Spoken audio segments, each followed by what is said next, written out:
When we speak about love and life, we cannot escape the reality that communication is the foundation upon which everything else stands. You can have passion, you can have good intentions, you can even have loyalty, but if communication is weak, unclear, or dishonest, eventually the entire structure will collapse. Communication is not an accessory to relationships. It is the bloodstream that keeps them alive. It carries trust, and without trust, nothing can endure. Think about trust for a moment. Trust is not something you can buy, and it is not something you can demand. Trust is earned slowly through the alignment of words and actions over time, and that alignment can only exist through communication. When you say what you mean, and when your actions reflect those words, you send a powerful message. I am consistent. I am reliable. I am safe. This is what makes trust possible. Without communication, even the purest love begins to starve, because love without understanding is blind. In relationships, silence often feels easier in the moment. You avoid conflict, you keep things light, you tell yourself that unspoken issues will eventually fade. But silence doesn't erase problems, it only buries them. And what is buried does not disappear, it grows in the dark. Resentment, doubt, and insecurity thrive in silence. Over time, the lack of communication becomes a lack of trust. The relationship may look intact on the surface, but the foundation is crumbling beneath. Psychologically, humans need clarity. Our brains are wired to seek patterns and predictability. When communication is honest and transparent, we feel secure because we can trust what we hear and what we see. But when communication is inconsistent, when words don't match actions, our nervous system reacts. We feel anxious, uncertain, even unsafe. And that feeling of instability eats away at trust. It's not the mistakes that destroy relationships. It's the dishonesty around them. The refusal to communicate openly that does the real damage. Philosophically, communication is a bridge between inner worlds. Each of us carries thoughts, fears, and desires inside us that no one else can see. Without communication, those inner worlds remain locked. But with words, with expression, we lower the walls and allow another person to step inside. That is how intimacy is formed. Trust grows not because two people are perfect, but because they are willing to make their inner worlds visible to one another. Communication is that act of courage. This is why, in both love and life, you must never underestimate the power of clear, honest dialogue. It is not about speaking more. It is about speaking truthfully. It is about saying what you mean and meaning what you say. Because every time you do, you reinforce the foundation of trust. And trust is the only environment where love can truly thrive. Without it, relationships become performances, two people playing roles rather than sharing reality.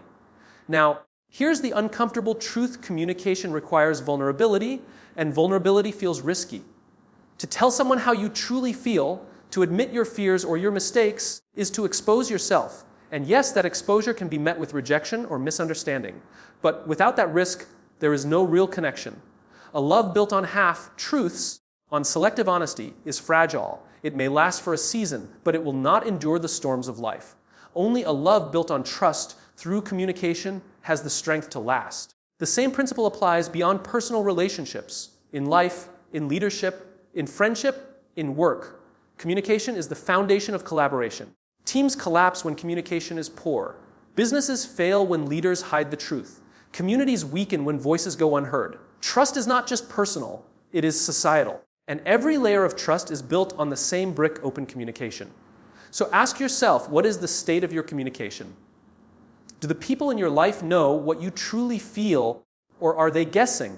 Do your words match your actions, or are you sending mixed signals? Do you create safety for others to communicate with you, or do your reactions make them hold back? Because the quality of your communication is the quality of your trust, and the quality of your trust is the quality of your love and life. The lesson here is simple but profound. If you want stronger love, better relationships, and a life filled with meaningful connections, start with communication. Speak truth even when it's uncomfortable. Listen with openness even when it challenges your perspective.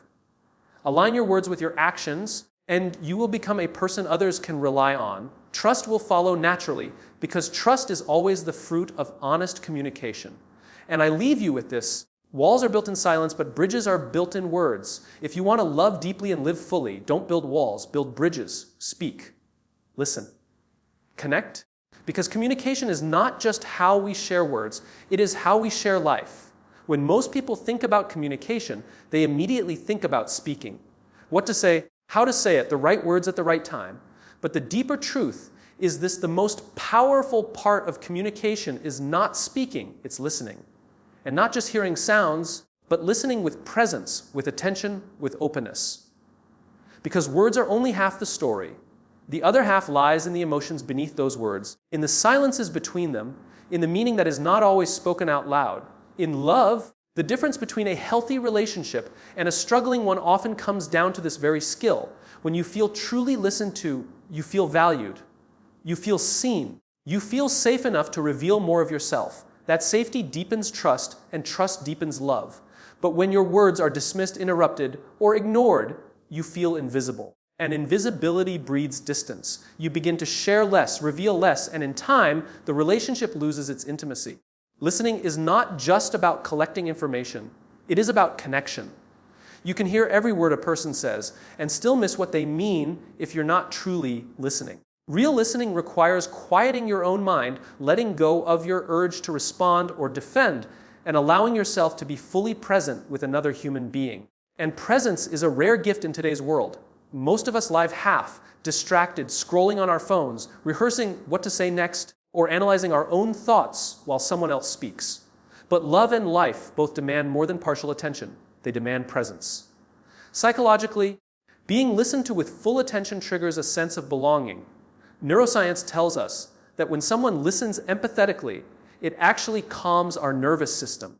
Our breathing slows, our stress levels decrease, and our brains release chemicals that make us feel safe. That is why some conversations leave us energized, while others leave us drained. It's not just the words, it's the quality of listening. In a very real sense, to listen is to heal. Philosophically, you could say that listening is an act of humility. When you listen deeply, you are admitting that the other person's world is worth entering. You are saying, for this moment, I will set aside my own assumptions and give space to your truth. That humility creates connection because it honors the dignity of the other. And dignity, once acknowledged, always gives birth to trust. Now think about life outside of love, friendships, families, workplaces. The same principle applies. The greatest leaders are not those who speak the most, but those who listen the deepest. The greatest friendships are not defined by endless words, but by the feeling that when you speak, you are understood. And even in conflict, listening is what allows healing. When people feel heard, their defenses lower. When they feel ignored, they resist. Listening is not weakness. It is the strongest form of influence because it disarms without force. But let's be honest, listening is difficult. It requires discipline. It requires patience. It requires resisting the temptation to prepare your answer while the other person is still speaking. Most of us listen to reply, not to understand. And when we do that, we're not truly engaging. We're just waiting for our turn to talk. Real listening demands more. It demands that we slow down and create space, not just for words, but for meaning. In love, this means listening even when you think you already know. Listening even when you've heard the story before. Listening not just for information, but for emotion, for the fear behind the anger, the longing behind the complaint, the vulnerability behind the silence. Because people rarely say exactly what they feel. Most of the time, they say what feels safe. And if you are willing to listen beyond the words, you can hear what the heart is really trying to express. So the question becomes, how do people feel after they speak to you? Do they feel lighter, freer, more understood? Or do they feel judged, dismissed, or invisible? That answer will tell you everything about the quality of your listening. And that listening is the quality of your communication. Healthy communication in love and life is not about perfect words. It is about presence. People may forget what you say, but they will never forget how fully you listened. Because to listen is to communicate. You matter. Your truth matters. I am here.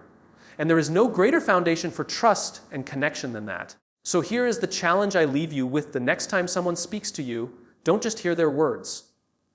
Enter their world. Put down the distractions. Quiet your own thoughts. Listen, not to reply, but to understand, because listening in its purest form is love in action. And here is the final truth. Speaking may get you attention, but listening will earn you trust.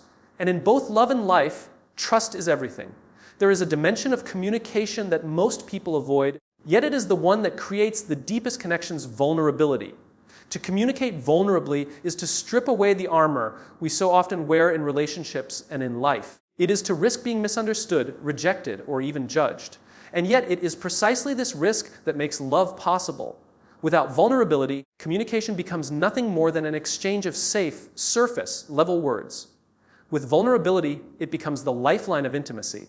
Think about it. What does it mean to tell someone how you really feel, not just what you think they want to hear? What does it mean to admit fear, to confess a mistake, to share a dream that you are not certain you can achieve? These are not easy things to express. They require courage. But courage in communication is not about being loud, clever, or persuasive. It is about being real. And reality, when shared with honesty, carries a power that no performance can imitate. Psychologically, vulnerability is what allows two people to see each other's humanity. When you speak openly about your fears, your insecurities, or your hopes, you invite the other person to do the same. You create a mirror that says, you don't have to be perfect with me. You can be human. And that exchange of humanity is the soil in which trust grows. Without vulnerability, love becomes a game of masks. Both people show what they believe is acceptable while hiding what they believe is unlovable. But the irony is this: the parts we hide are usually the parts that, when revealed, make us most relatable and most lovable. Philosophically, vulnerability is a paradox. On the surface, it looks like weakness. To admit that you don't have it all together, to acknowledge that you are afraid, to reveal that you need someone, it feels like exposure. But in truth, it is the strongest thing you can do because it requires the courage to stand without armor. To be vulnerable is to say, I trust you enough to let you see the parts of me that I could keep hidden. And that trust itself strengthens the bond. In life outside of love, vulnerability plays the same vital role. Great leaders do not inspire people by pretending to be flawless. They inspire by admitting challenges, sharing struggles, and showing that strength and imperfection can exist side by side. Friends do not grow closer by competing for who has the better life. They grow closer when they are honest about their pain and allow the other to stand with them in it. Even in work, vulnerability creates trust because people know they are dealing with someone real, not someone playing a role. The danger, of course, is that vulnerability can be misunderstood. If you reveal your heart to someone who is not prepared to receive it, you may feel hurt. That is why courage is essential. Vulnerability without courage collapses into fear. But vulnerability with courage becomes strength. It is the conscious choice to reveal yourself, even knowing that rejection is possible. And here is the truth. Rejection is always possible, but connection is impossible without risk. Too many relationships break down because both people are waiting for the other to go first. Both are afraid to reveal too much, afraid to seem too invested, too emotional, too dependent. But what they fail to realize is that this protective silence does not save them. It starves them. Love cannot grow where words are withheld. Life cannot be shared where hearts remain closed. At some point, someone must choose the risk of vulnerability, or the relationship remains a shell. The same principle applies within ourselves.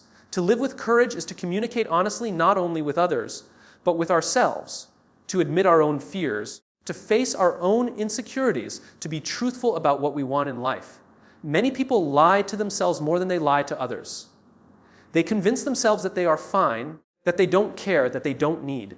But the unspoken truth within us eventually leaks out, in frustration, in resentment, in disconnection. Communication begins within. And when we are honest with ourselves, we are free to be honest with others. So I ask you, where in your life are you holding back words that matter? Where are you hiding truths that, if spoken with courage, could change the quality of your relationships? Where are you settling for safe communication instead of real communication? Because the difference between a shallow life and a meaningful one is often measured by how much courage we bring to our conversations. Here is the reflection I leave you with. Vulnerability may expose you, but it also expands you. Every time you choose to speak from the heart, you grow. Every time you reveal what is real, you make love and life deeper. And if you are willing to live with that kind of courage, you will discover that what feels like risk is actually the doorway to the strongest connections of your life. The closing truth is this: to hide is to survive, but to reveal is to live. And communication, in its highest form, is not about survival.